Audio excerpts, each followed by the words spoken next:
Boy, I tell you, Kyrie Irving was locked in on Friday as the Brooklyn Nets hosting the Chicago Bulls. Brooklyn has won 7 of the last 8 against Chicago. Kyrie had it all going right for him. A floater off the glass, then a pull-up 3 plus the foul. He'd complete the 4-point play, then go to the post-up game. Then Dorian Prince, long outlet pass in the closing seconds of the first half to Kyrie for a lay-in, but he was not done. 4.9 on the clock. Chicago inbounding. And Kyrie says, give me that. A pull-up at the buzzer for 3 is good. Kyrie a perfect 10 for 10 in the first half, 27 points, channeling some of that Kobe Bryant competitive spirit. The two obviously close friends. Kyrie calls Kobe a mentor. Kyrie was just going off. That and one right there, and then using the pick to pull up for 3. 54 points for Kyrie on Friday. First net to have 2 50-point games in a season. It's the 4th of his career as he points to the sky for Kobe. It's the 2nd highest scoring game in Nets history behind Darren Williams' 57-point performance back in 2012. At long last, we get to see the top 2 picks in this past year's draft. Going head-to-head, number 2 overall pick, Ja Morant and the Memphis Grizzlies in New Orleans to take on Zion and the New Orleans Pelicans. Those two putting on a show early on. Zion going baseline for the dunk, and then the lob from Lonzo Ball for 2 more. And then Zion catching the alley-oop behind the backboard, still able to finish that one in one fell swoop as the Pelicans led by 10.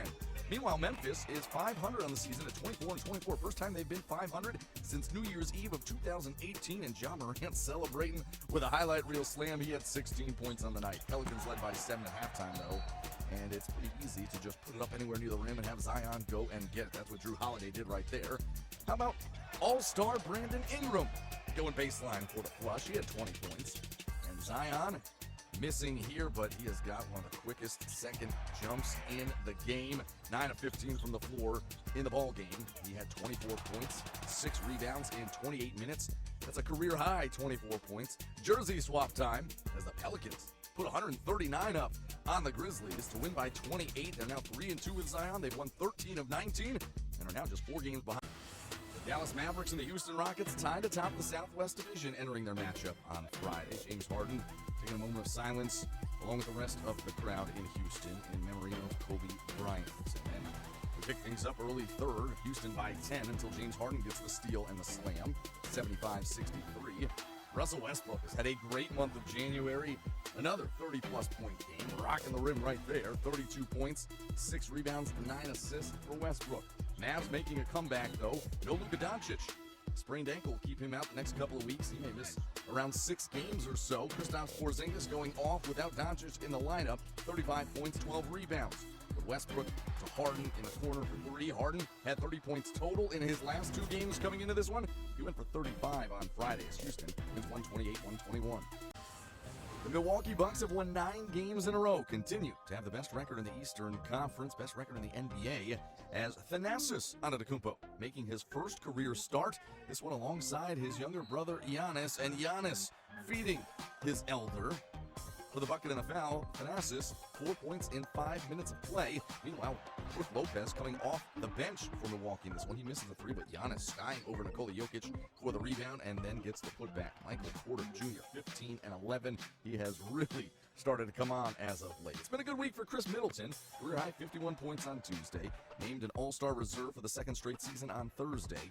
Here he had 24 on Friday. Milwaukee led 67-60 at halftime, and Giannis skying through the air. 31 points, 16 rebounds, 9 assists for him. But the Nuggets get hot from beyond the arc in the second half. They made a season-high 22 threes in this one. Jokic knocking one down. Will Barton was 6 of 9 from beyond the arc. Malik Beasley open in the corner. He was 5 of 10 from beyond the arc. Jokic, 1 assist shy of a triple-double. Barton had 24 points. Now, Giannis going for a layup late in this one and stays down holding his leg. No official word on this one yet as he would limp off the court. And the Bucks actually go down in this one, 127-115. Milwaukee's 9-game winning streak snapped.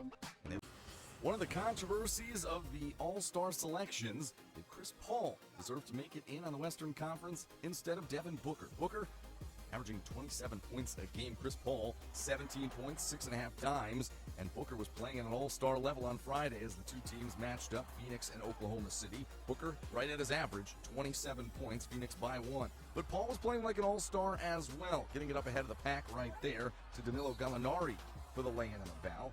Gallinari had 27 points. Chris Paul's 20 points, 6 rebounds, and 10 assists, helping Oklahoma City break a 99 all-tie right there with a minute to go as Oklahoma City used a 13-0 run to get back into this one in the fourth with Kelly Oubre Jr. for 3.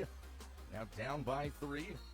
Oubre dribbles up looking for the game-tying 3, but he's fouled wisely by Chris Paul. So Oubre, after making the first free throw, misses the second intentionally, but is called for the lane violation. The Suns would argue it, but to no avail. The call stands. Oubre, despite 27. The Suns go down 111-107. OKC won 12 of their last 13 on the road.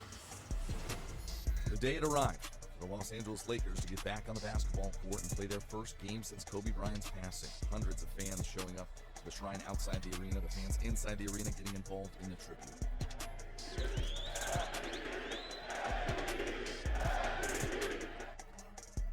An emotional, heavy pregame tribute to Kobe Bryant that saw Usher singing Amazing Grace, Boys to Men doing the national anthem, moving LeBron James to tears during that anthem. Quinn Cook, Anthony Davis as well.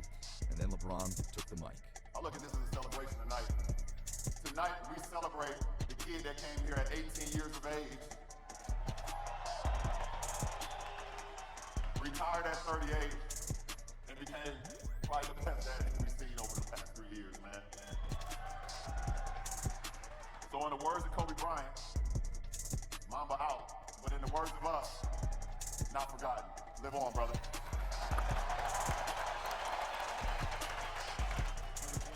LeBron always has a way of rising to the occasion, maybe never more so than that pregame speech he gave. But the 24-second clock violation and the 8-second violation done by both teams honoring Kobe before they had to somehow gather themselves and play a game.